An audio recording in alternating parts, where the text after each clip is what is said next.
Blending is one of the most basic tasks in the professional kitchen, but there's more to blending food than many of us realize.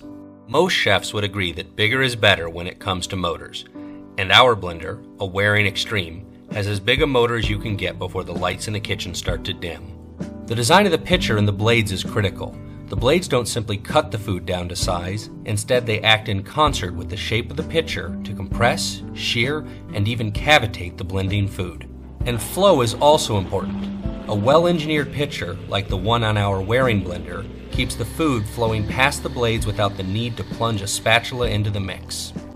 As you can clearly see here, liquid at the top of the pitcher is being pulled down by the blades before being cut and flung out to the sides of the pitcher. This is efficient blending. A final factor is the durability of the blades. A solid professional blender forges its blades from exotic steel alloys that are extremely hard, keeping the edges sharp even after grinding the toughest foods down to size. Really hard, durable foods strain the motor and work to dull the blades. An extreme example is grinding wood chips into small fragments for our kitchen smoker. A lesser blender would overheat before getting the job done and the blades would quickly dull. But not everything in the kitchen needs such brute force. Sometimes it's better to use a bit of finesse and turn down the speed of the blade to do the best job, like for our olive puree. A clever and fast way to remove pits from olives for making tapenades or purees is by blending them on the lowest setting. Blend the olives with no liquid for about 30 seconds, or until the pits are completely clean. Working on the lowest setting allows you to chop through the meat of the olive, but not crack the pit into shards.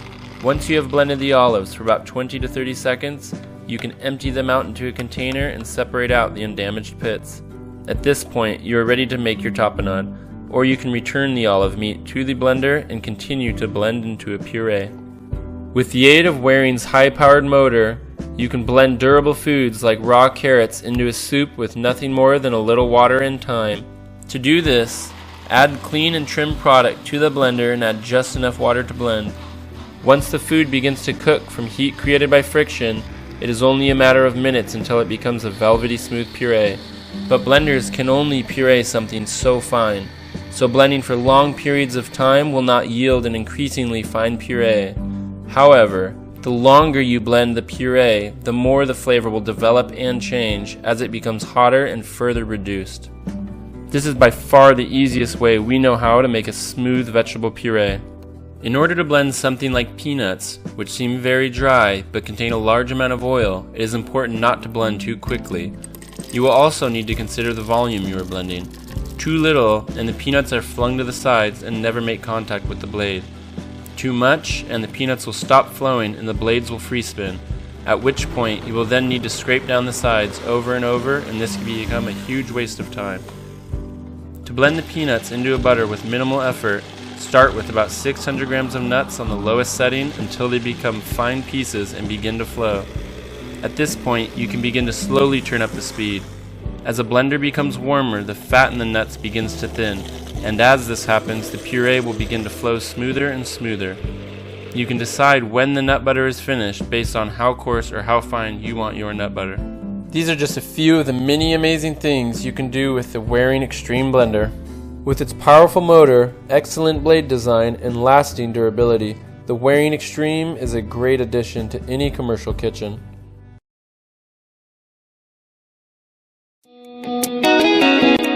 Most of us use a blender without giving thought to how they do the job of cutting food down to size.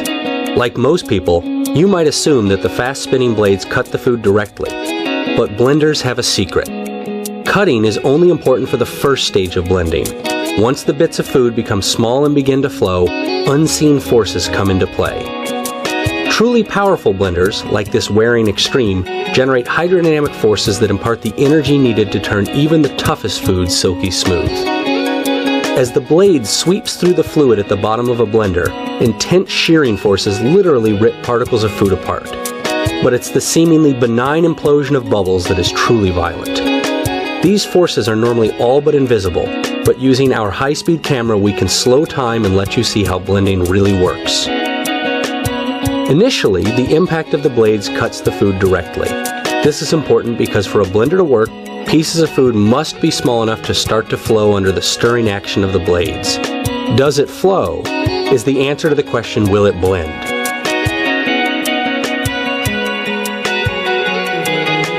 A commercial-grade blender, like our Waring, has enough power that the impact of its blades can shatter some tough stuff, such as handfuls of whole spices like cinnamon stick, cloves, star anise, and peppercorns into a fine powder.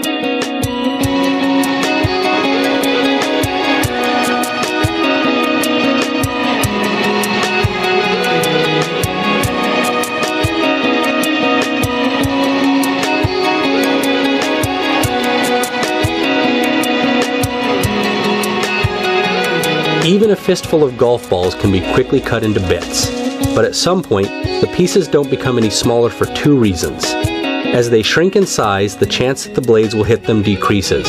They've simply become too small a target.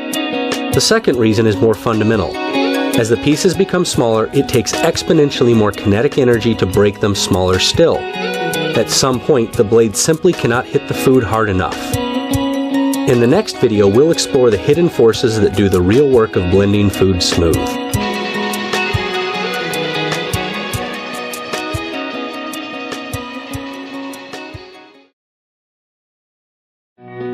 As the blades of our Waring blender spin through liquefied food, forces other than cutting are responsible for most of the work of blending. A powerful shearing force drives circulation by sucking liquid down from the top of the pitcher and then violently flinging it out to the sides.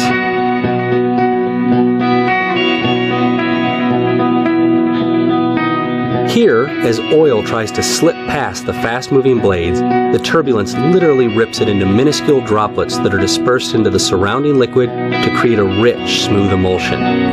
A remarkable amount of engineering effort goes into the design of the blades and pitcher to maximize this force. Those of you watching this video closely might notice another oddity. As the blades begin to spin, an uncountable number of bubbles stream from the tips and trailing edges of the blades. This is the telltale sign of cavitation. These bubbles are tiny holes ripped into the surrounding fluid. Cavitation might seem benign, but when these bubbles collapse, a powerful shockwave reverberates through the liquid that breaks apart surrounding bits of food. Indeed, cavitation is powerful enough to shatter glass. Quickly smacking the top of this glass bottle, for example, creates a brief moment where a few cavitation bubbles appear within the water. When these bubbles pop, the resulting shockwave propagates through the water to the surrounding glass bottle, shattering it instantly. Although it's too fleeting for the eye to see, this same phenomenon is occurring every time you flip the switch on your Waring blender. The impact of these shockwaves is immense and breaks surrounding particles of food into incredibly small pieces. This is the unseen force that a blender uses to cut foods down to size.